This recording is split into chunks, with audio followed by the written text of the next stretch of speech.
राधे राधे मित्रों, आप सबका राधे चैनल में बहुत बहुत स्वागत है। हम श्रवण कर रहे हैं भादो मास की कथाएं। चलिए आज हम श्रवण करते हैं भाग 2। भाग 2 में हम भाद्रपद मास के महत्व और उसके धार्मिक व सांस्कृतिक संदर्भ में एक और रोचक कथा पर चर्चा करेंगे। यह कथा विशेष रूप से धर्म, श्रद्धा और पुण्य के विषय को उजागर करती है, जो इस मास में हर व्रती के लिए महत्वपूर्ण मानी जाती है। कथा का प्रारंभ होता है, हर हर महादेव, श्री गणेशाय नमः, श्री कृष्णाय नमः। भाद्रपद माह के महत्व को लेकर कई पुराणों और शास्त्रों में वर्णन मिलता है। एक विशेष कथा में यह वर्णित है कि नारद मुनि ने भगवान विष्णु से भाद्रपद माह के व्रत और महत्व के बारे में पूछा। भगवान विष्णु ने नारद मुनि को इस मास के धार्मिक महत्व को बताते हुए बताया कि इस मास में किए गए स्नान, व्रत, तपस्या और तर्पण से व्यक्ति को अत्यधिक पुण्य की प्राप्ति होती है और वह अपने जीवन में समस्त पापों से मुक्त हो जाता है। संबल और सुमति का प्रसंग। कथा में आगे बढ़ते हुए एक दंपत्ति संबल और सुमति की कहानी आती है। संबल नामक व्यक्ति एक समय बहुत पुण्यात्मा था, लेकिन एक दिन वह किसी कारणवश भाद्रपद के व्रत और स्नान से वंचित रह गया। परिणाम स्वरूप मृत्यु के बाद उसे नरक में जाना पड़ा। नरक में उसे भयंकर यातनाएं दी जाती थी, लेकिन उसका मन हर समय भगवान की भक्ति में रमा रहता था। एक दिन वह कुत्ते के रूप में जन्म लेता है।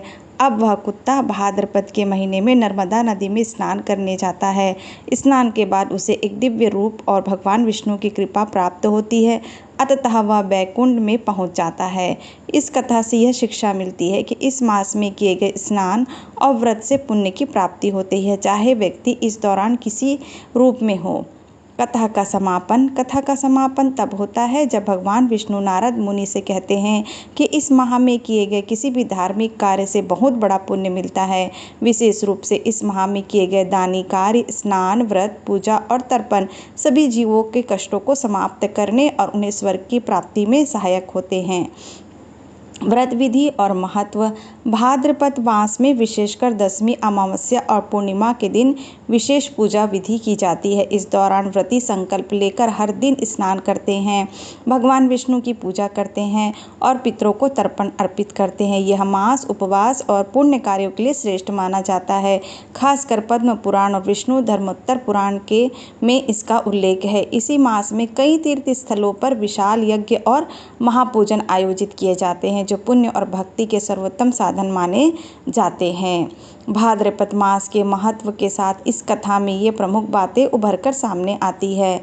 भाद्रपद मास का पुण्य। इस महीने में किए गए सभी कार्यों से आत्मा को शांति मिलती है। यह मास विशेष रूप से पितरों को समर्पित माना जाता है और इस समय जो तर्पण या श्राद्ध किया जाता है वह पितृ शांति के लिए लाभकारी होता है। स्नान का महत्व। इस माह में विशेष रूप से नदियों में स्नान का महत्व है। इससे पापों का नाश और पुण्य की प्राप्ति होती है। अच्छे कर्मों की प्रेरणा। यह मास समाज सेवा, दान और व्रत के लिए प्रेरित करता है। जब किसी भी व्यक्ति ने इस मास में विशेष रूप से दान किया और व्रत किया तो उसे परलोक में सुख और शांति प्राप्त होती है। सारांश। मुख्य पात्र नारद मुनि, भगवान विष्णु, संबल और सुमति। कथा का संदेश। इस मास में हर कार्य पुण्य की ओर अग्रसर करता है और खासकर व्रत, पूजा और तर्पण से जीवात्मा को परम सुख और मोक्ष की प्राप्ति होती है। उपदेश। इस मास में श्रद्धा, भक्ति और संतुलन से किया गया प्रत्येक कार्य व्यक्ति के जीवन को सुखमय और पवित्र बनाता है। आज हमने श्रवण किया भादो मास की पवित्र कथा का भाग 2।